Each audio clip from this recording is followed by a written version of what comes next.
Greg Murphy, Simon Chapman and Greg Russ with you for another edition of the Speed Cafe Summer Grill, proudly brought to you by KTM, makers of industry-leading adventure bikes and awesome naked bikes like the Super Duke. Make sure you check them out on the KTM website. We're delighted to be joined by this one by our own Mat Coch as we take an in-depth look at the 2021 Supercars calendar. G'day, Matt.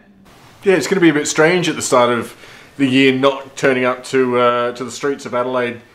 And I think the biggest shock really is that if you wind it all back to its genesis, it's sort of 1980 that motorsport on the streets of Adelaide really started. So we're talking the better part of two generations of South Australians who have known either Formula One or supercars on the streets there. So it's going to be strange. There's always been motorsport in Australia throughout my lifetime and throughout most people. So that we don't start there is a big change.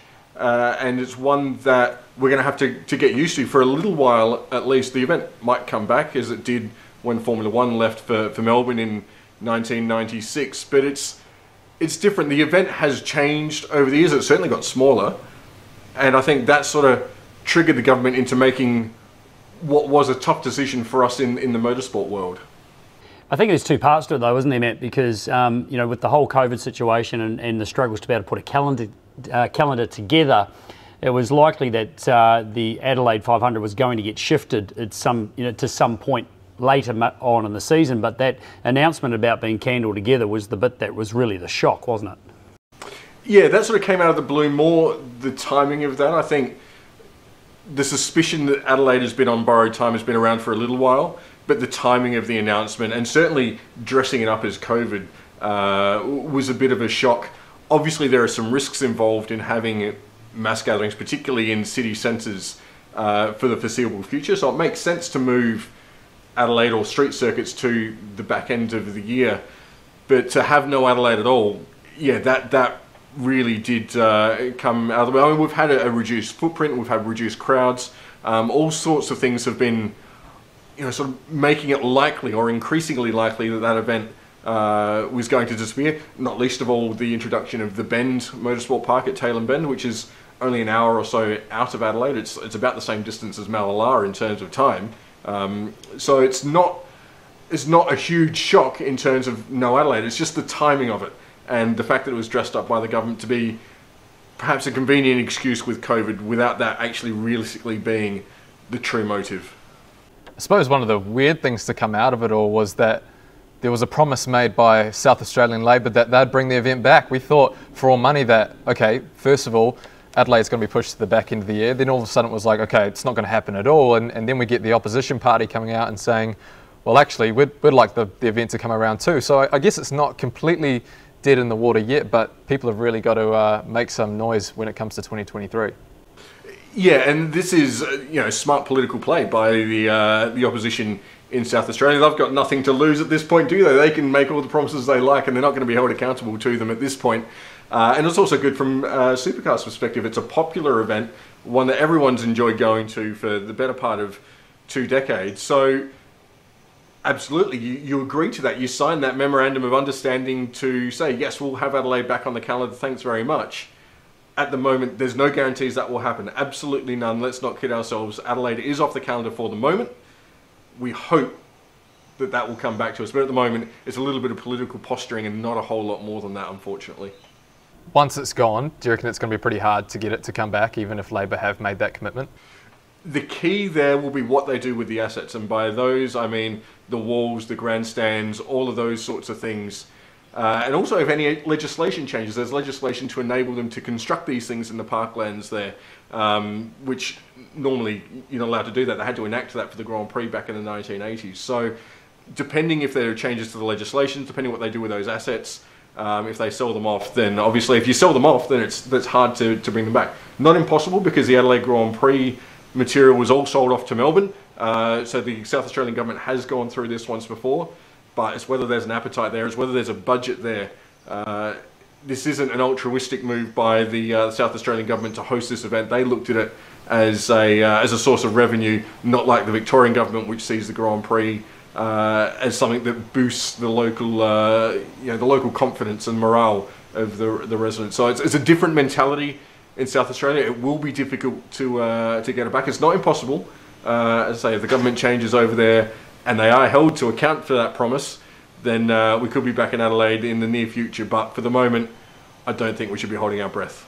Matt, can we pick the eyes out of the calendar in a few different ways? Because there's lots to talk about in it when you look at the schedule, a more condensed schedule for 2021. Firstly, we're kick-starting at Bathurst.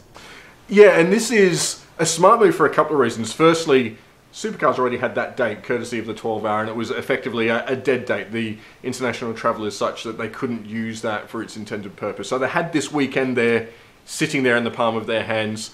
They're contractually obliged to start the season in New South Wales. That got switched around with Adelaide, so it ticks a couple of boxes on that front. A different format. We haven't seen a sprint format in Bathurst for, what, a couple of decades. I reckon Murph was still driving back then. It was that long ago.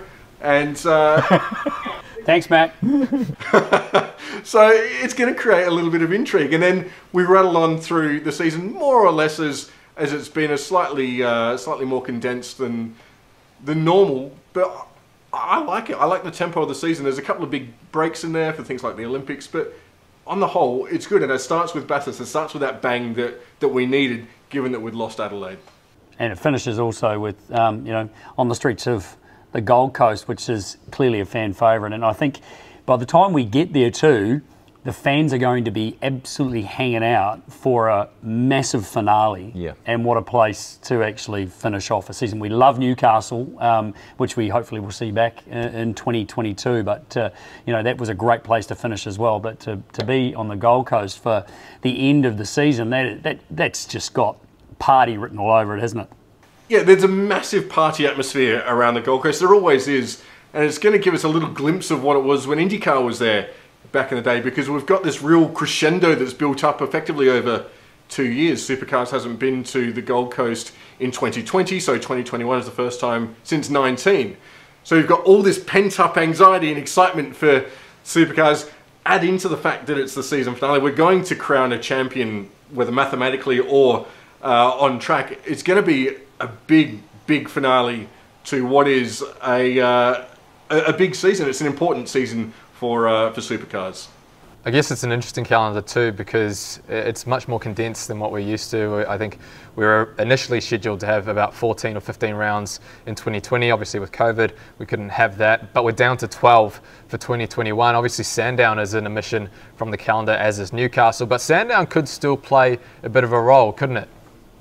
Yeah, Sandown's a bit of a holding midfielder sort of position, to use football parlance, in that it's there. There are a couple of dates that have been squirreled away in case other events fall over. Things like the Grand Prix, the international travel, there's uncertainty around that. New Zealand, there's question marks around, again, international travel. So it's just a bit of a safety net there for Supercars, and that's smart. That's smart from the planning guys there to have that in their back pocket should they need it. The reduced calendar, I think, is also good because it puts more importance on each individual race. Each race statistically, in terms of percentage, counts more towards the championship. So if you have a mistake, you're going to pay for it more. It places greater emphasis on consistency. We might see a little bit more conservative approach from some of the drivers as a result, because if you make a move and it doesn't work, you're going to pay for it more, in theory, than what you would in 2020 or 2019 even. So that might temper down the enthusiasm a little bit, but I'm sure Murph will tell us that you pull that visor down and all those sorts of playing the percentages tend to go out the window. So it's going to be a good year, a short year, but yeah, it's going to produce some interesting racing, I think. Matt, as we wrap this up, one of the other positives I think to look at in that compacted championship is there's some night racing there, and that in recent years has really resonated with fans and television audiences, hasn't it?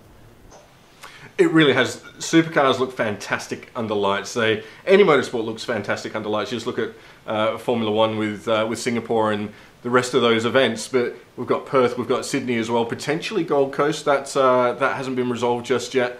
There were talks of having the 2020 event under lights, so maybe we'll see that in 2021. But Sydney Motorsport Park now has permanent light towers. It looks spectacular. We've seen a little glimpse of that with some state level racing. And Perth, we've seen racing there under lights as well. There's something about cars running under lights. It's a little bit cooler. There's a little bit more power in the air as a result. You know, the air's more dense, so it just makes things look more dramatic. You can see the swagger, the attitude in the cars a little bit more. And the darkness creates that depth of field that just really makes the cars pop on television. It also moves the sport into a really good television time zone as well. In terms of Perth, we sort of get that around prime time on the eastern coast. In Sydney, you just move it into the prime time television slot as well. And if it's anything like we had at the Super Night a couple of years back, that was like a rock concert. If they can replicate that, then Supercars is on a very, very good thing, because that was a phenomenal event, and I want more of that. Matt, thank you very much. It's going to be a great year in 2021, no doubt about it. Lots to look forward to, lots to consider, and the fact that we're kicking off at Bathurst and wrapping up with a ripper party on the Gold Coast. There's going to be lots to talk about, that is for sure. That is the latest episode of the speedcafe.com Summer Grill, brought to you by KTM, and we'll have another ep right here real soon. KTM are giving away some awesome summer essentials each week. Stay cool with a KTM Powerwear pack featuring a shirt, cap, thongs or jandals, sunglasses and lanyard. To enter the draw, all you need to do is subscribe to Speed Cafe in the sign-up box below this video. It is that easy. And we'll have another episode of the KTM Summer Grill for you tomorrow. Stay tuned.